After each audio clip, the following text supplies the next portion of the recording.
Bu akşam yine senin için ağladım.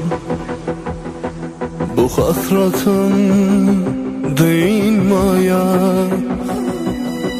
gülüp bakan gözlerini alanın.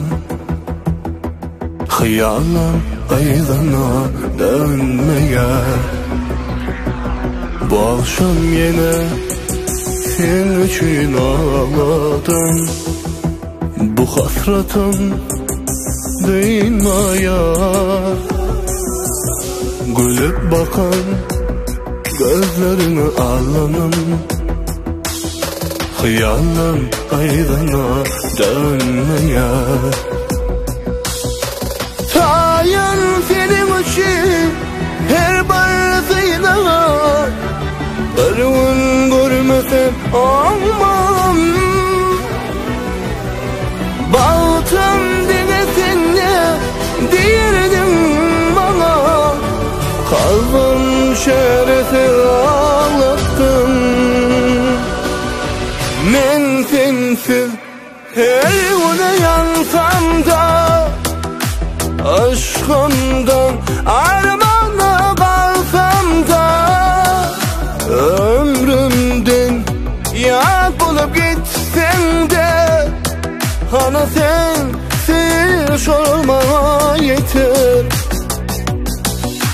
Men sensiz her güne yansam da, aşkımdan armağana kalsam da, ömrümden yak bulup gitsem de, ana sensiz olmama yeter.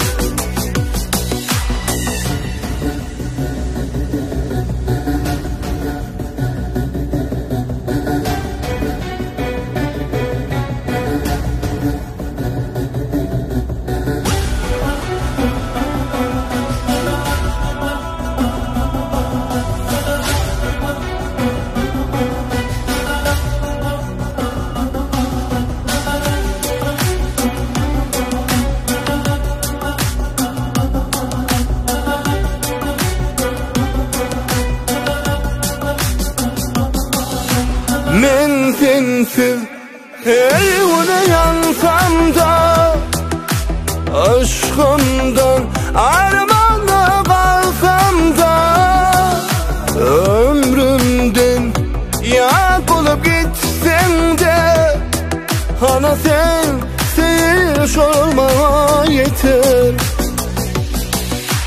Men sensiz her güne yansam da, aşkımdan armağana kalsam da, ömrümden yak bulup gitsem de, ana sensiz olmama yeter.